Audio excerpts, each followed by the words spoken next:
he let Catherine and I kind of go with a lot of it, but then I used him for references and for just ideas and just any questions. He was really great at kind of giving me a lot of insight and some information to that Catherine's experiences that she didn't have. So. Right.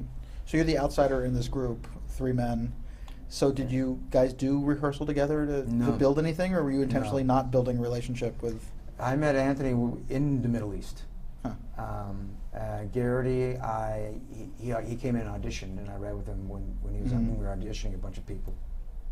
And so it was not a lot of rehearsal. The rehearsal was the work.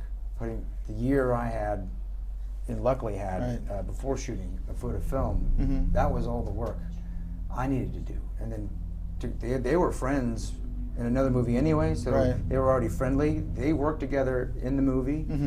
I was the new guy, so I didn't have to know them. I didn't have to become friends with them. I didn't have to, it wasn't going to help anything. But was it ultimately intentional or coincidental? No, that's just the way it worked out. Anthony was just finishing another movie, and luckily it all worked out the way it did. And then because they're both very smart actors, and I could lean on them as much as I needed, as well as they leaned on me. So how did it leap from one element to the other? I mean, the movie is distinctly, there are these very raw, intimate relationship scenes where you guys seem to be improvising, though I gather you really weren't very much. Not very much. We stuck to the script, and we added a few things that weren't quite working because of the way the room was set up, or the way the art director put something together. So stuff like that shifted, but usually the technical things. Well, then you have the big technical scenes where there's so much going on, and it seems like very precise visual work by Catherine. That's amazing to watch, but it feels like 2 different experiences going on at the same time on some level. Yeah, but was it for you? The way we shot it was, there were like little plays each week. You see the movie; it's very cryptic. There's these sort of action sequences that happen, and those are each a week long, and we shoot them from beginning to end. There's no out of sequence order. Like, okay, we're starting. Put on the suit. I walk down. You find the cab comes. Render say the thing. Da, da, da. So we do that for a week. So, and there'd be 15-minute takes. Never see a camera. So all we have to know and do is our job that we were trained to do. And sometimes there's a little way to improvise that way. Normally we wouldn't do this because this particular call called for, oh wait, there's supposed to be guys here, but there's not. And so you just have to kind of keep going.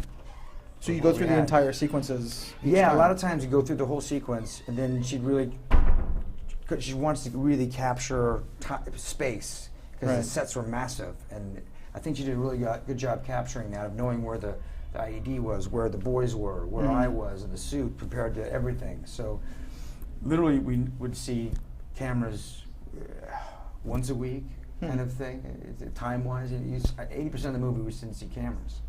So were they far away, or they were? They were far away, yeah, and they moved all the time. We called them ninja cameras because they were everywhere. Like there's a scene in the UN building where I kicked this car open, the trunk, and it comes open, and there's a camera sitting there. I'm like staring right at it. And you didn't see it coming? You didn't know I didn't see him put it in there. I was too busy getting the suit off, dying, rehydrating, and like, all right, let's go again. She's like, okay. She comes hiding out in her little Haji gear, and she's like, okay, we're going to do this again. Now just go from here, and now we'll go up just before the car lights on fire. I'm like, okay, the car's going to light on fire?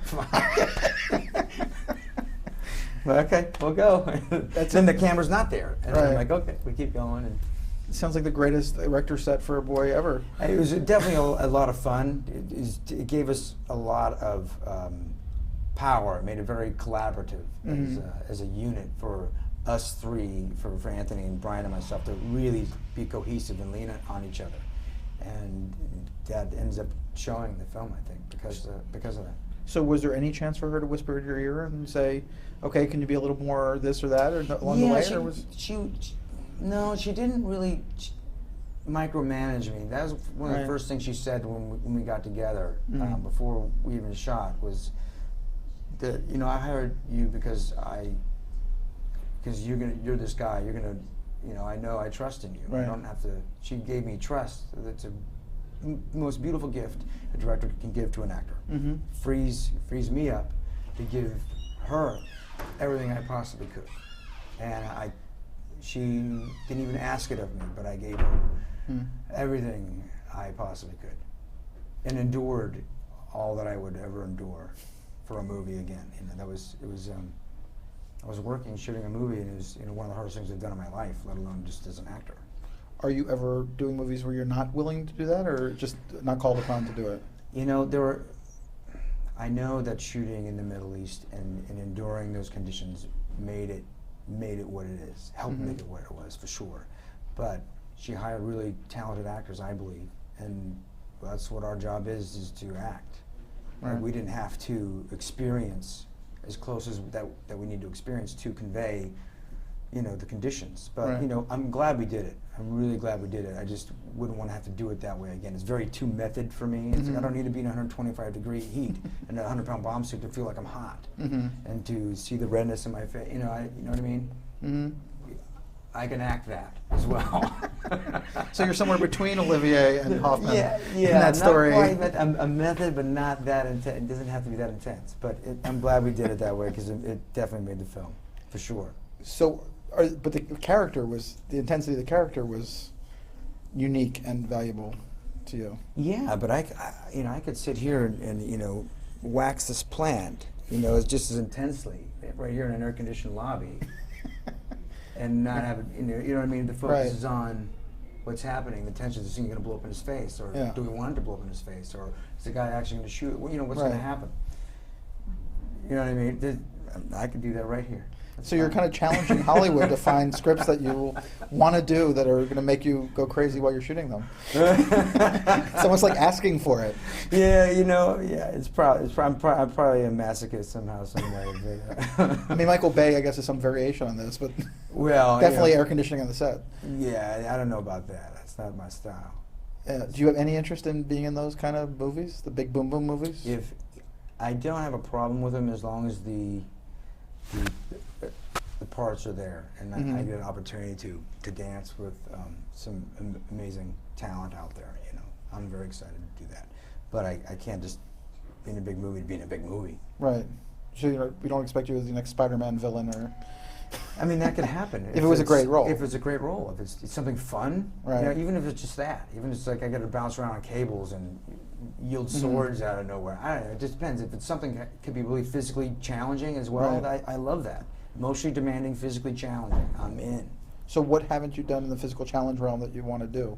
Probably something like I the just Chop mentioned. Socky movie, or well, yeah, it could be that. It could be. I don't know. There's a lot of. I love doing stunts. I love stunts. So I try to do all of them that I can, because it's just like being a kid. Yeah. It's like being a 14-year-old boy that haven't veered too far away from. So how often do they stop you? Doing stunts? Yeah. I know. They don't go. You can't do it, Jeremy. Sorry. Yeah, no. They let me pretty much do anything, except there's one or two that the insurance company wouldn't let me do. Yeah. So were you a movie lover as a kid? Were you into those movies? I loved all movies. I mean, back in the day of Jungle Book, still my top 3 favorite films. It's a great movie. That and Clockwork Orange and Braveheart. And, it's all over the board. We have the same taste, yeah. I love, it's all over. But, So did you grow up, were your parents encouraging you to watch movies, or were you? No, I remember my first time I went to a theater, I was with my best buddy and our parents, and we went and saw Reds. I feel like Reds is probably a good movie, or just one of those things. I remember sleeping and throwing bonbons at the screen. I was so bored. Not really a good kids movie. Not a good kids movie. movie, like when you're 7. Yeah. Like, it's a lot, and it's long. Yeah. 3 hours of warm bedding. I'd bedding. rather see Friday the 13th, or Old people talking heads. And yeah.